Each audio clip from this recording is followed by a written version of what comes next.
Para dar prosseguimento aos nossos estudos, agora o professor Osmar Pastore abordará a postura do auditor. Tenha um excelente estudo. Olá, meu nome é Osmar Pastore e nós estamos aqui para dar continuidade ao estudo da auditoria. Nessa nossa unidade temática, nós vamos falar da postura do auditor de uma maneira geral. E vamos começar logo falando dos preceitos gerais com relação a essa postura. Então, como preceitos iniciais, nós temos, primeiro, o preceito da independência. O que é esse preceito da independência? O auditor deve ter total liberdade para emitir o seu parecer, independentemente da relação que ele está estabelecendo, quer seja com o cliente, quer seja com a entidade auditada. Então ele tem que ter soberania, a liberdade de manifestar a sua opinião. Outra coisa, ele tem que ter imparcialidade. O que é essa imparcialidade?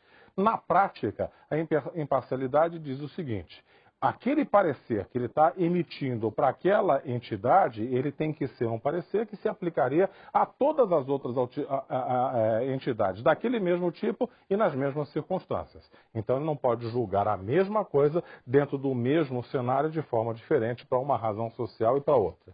E o último, a objetividade. Então, se espera que o auditor não emita uma opinião baseada em achismos, mas em cima de evidências, que é um tema que a gente vai abordar um pouquinho mais para frente com um maior nível de detalhe. A gente precisa abordar esse tema com mais detalhe. Outro ponto é o conhecimento técnico e a capacidade profissional. Quando a gente fala de conhecimento técnico, na verdade o que a gente está dizendo é o seguinte: o auditor precisa conhecer aquilo sobre o que ele está dando um parecer para saber avaliar aquilo de uma maneira adequada. O que pode parecer estranho dentro de uma determinada circunstância no fundo, só parece estranho. O que vai criar a diferença entre o parecer estranho e o fato de ser efetivamente estranho? Justamente o conhecimento técnico que o auditor tenha. Então, às vezes, uma coisa que, pelo nosso bom senso prático, pode parecer totalmente inadequada, dentro de determinadas circunstâncias, é a maneira correta de se agir. E o auditor deve ter isso em mente, deve ter esse conhecimento para saber avaliar o que está fazendo. Outra coisa é a capacidade do profissional. A capacidade profissional é a experiência dele, é a habilidade dele de conduzir a auditoria de uma forma adequada, no tempo certo, mantendo um relacionamento sadio com as organizações com que ele interage. E, finalmente, um outro ponto a ser observado é a atualização dos conhecimentos técnicos.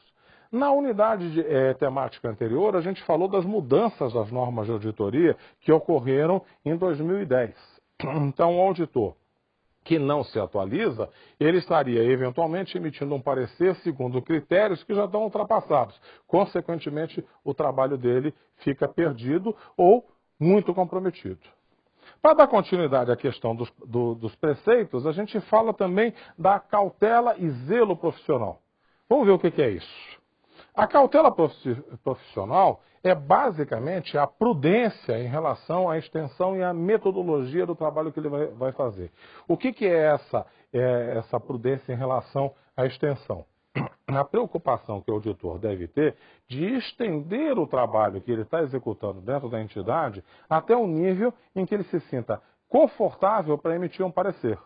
E essa extensão depende muito da capacidade profissional dele, da capacidade dele de executar a atividade. Por quê? Porque ele pode fazer uma análise restrita e, consequentemente, se basear num conjunto de dados que é insuficiente para embasar o seu parecer. E pode fazer uma análise muito extensa, o que faz com que o seu trabalho fique muito mais demorado e que não consiga, por conta disso, uma qualidade melhor do que aquela que ele teria se tivesse feito a atividade dele de uma maneira mais reduzida, num escopo menor. E também com relação à metodologia. Porque, em função da diversidade de atuações das empresas, em função da diversidade dos negócios que as empresas executam, precisa-se, muitas vezes, adotar metodologias alternativas em relação ao trabalho que está sendo feito. Essas metodologias elas são orientadas através das normas de auditoria que são aplicadas à atividade da auditoria como um todo. A outra questão é o que eles chamam de zelo profissional. E esse zelo profissional nada mais é do que o cuidado que se tem na habilidade, com relação à habilidade, à precaução e ao esmero ao executar o seu trabalho. Então, na verdade, o zelo profissional está muito associado à questão da qualidade daquilo que é feito pelo auditor. Se destaca também a questão do comportamento ético. Não emitir pareceres inadequados na sua forma, observar as questões com relação àquilo que se esperaria, né, de um comportamento dito profissional e obedecer a uma série de outros preceitos que são definidos dentro lá do Código de Ética do Contabilista. Como uma espécie de destaque do comportamento ético, a gente tem o sigilo e a discrição. Em outras palavras, aquilo que o auditor observa, aquilo que o auditor faz, deve ser submetido a um procedimento de sigilo. Ele deve manter resguardadas essas informações e não divulgá-las a qualquer parte, mas sim as partes que têm interesse no trabalho que está sendo executado. E mesmo aquele trabalho que está sendo executado, ele deve ser divulgado, por exemplo, da entidade auditada, com determinadas restrições que a gente vai ver um pouquinho mais para frente, ok? Dando continuidade lá aos nossos preceitos, a gente fala dos requisitos éticos que são extensivamente cobertos pelas normas brasileiras de contabilidade PA 200 e PA 01.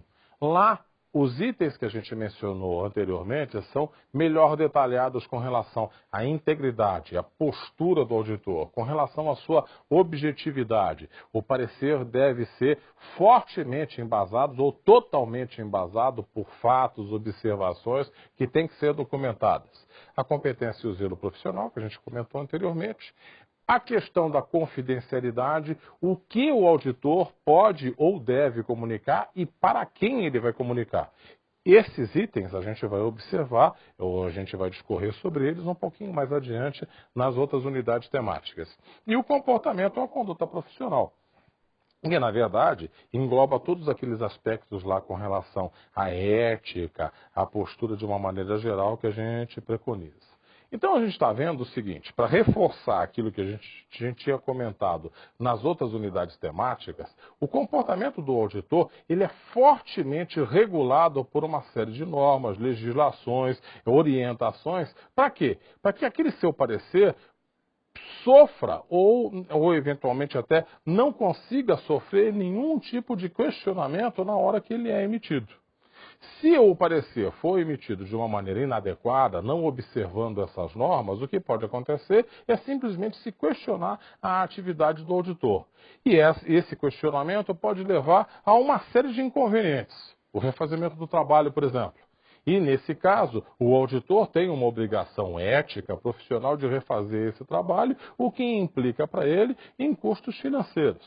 Ou, eventualmente, até ao não observar determinados procedimentos, ele pode emitir um parecer inadequado. E esse parecer inadequado pode levar as organizações ou o mercado a avaliar essas organizações, né, de uma maneira que pode ser prejudicial até do ponto de vista financeiro e econômico. Tá? Então, por isso é que as normas elas são bastante rigorosas e extensas, profundas, quando orientam a ação do auditor. Dando continuidade, a gente diz o seguinte, o auditor, ele pode, aí sim, né, ter dois tipos de atuação, ou atuar executando a sua auditoria em dois grandes níveis. A auditoria específica e a auditoria geral. Qual é a diferença entre as duas na prática? A auditoria específica, ela vai observar alguma coisa com um escopo delimitado. Então, eu vou verificar, por exemplo, os procedimentos de qualidade da organização. Ponto. Então, vou verificar se ela segue lá os padrões, por exemplo, preconizados pela ISO 9000.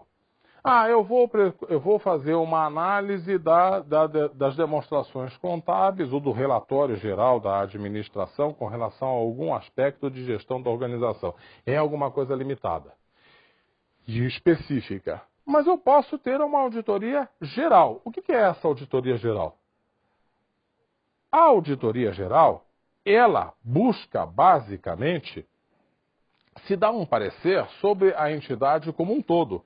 verificar se os seus procedimentos estão sendo executados de uma maneira adequada e se há confiabilidade no processo de gestão geral da organização. Então, todos os aspectos que dizem respeito à administração, aos controles, aquilo que é feito dentro da organização, são cobertos.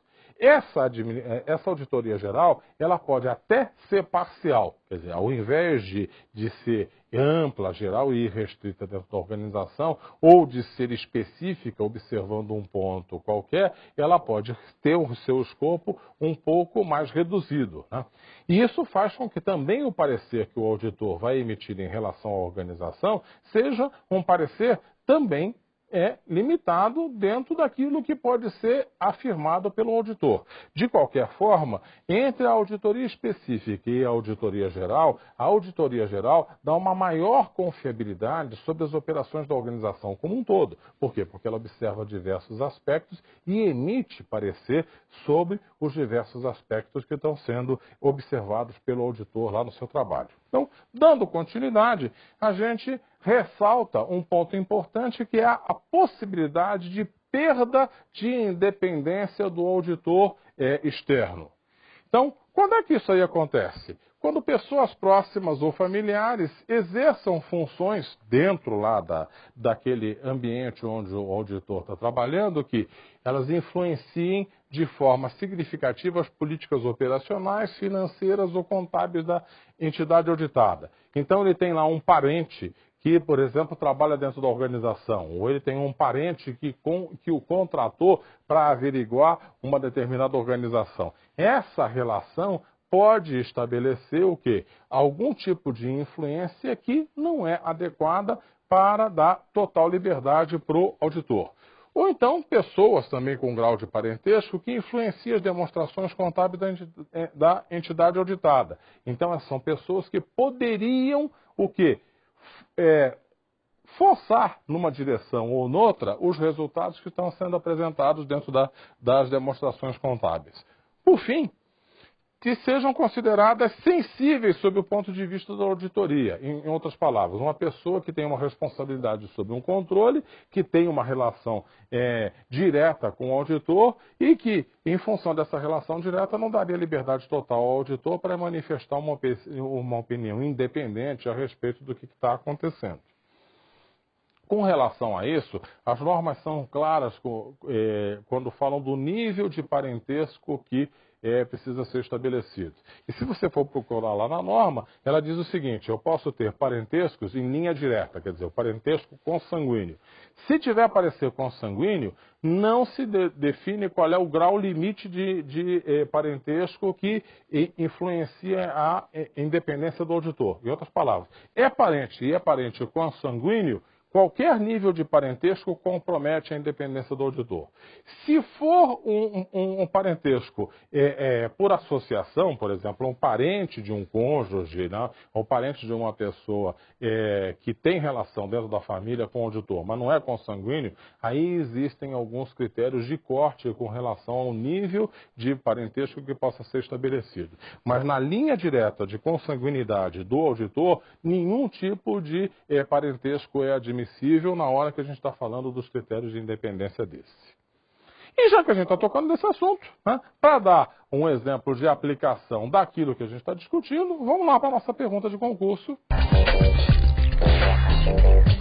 que é um concurso para o analista ministerial, né, na função de controle interno, que diz o seguinte: para fins de controle administrativo, a auditoria geral e permanente, né? Essa também seria uma outra classificação da auditoria. Eu posso ter uma auditoria intermitente, uma auditoria periódica ou uma auditoria permanente. O conceito é evidente com relação à aplicação da própria palavra.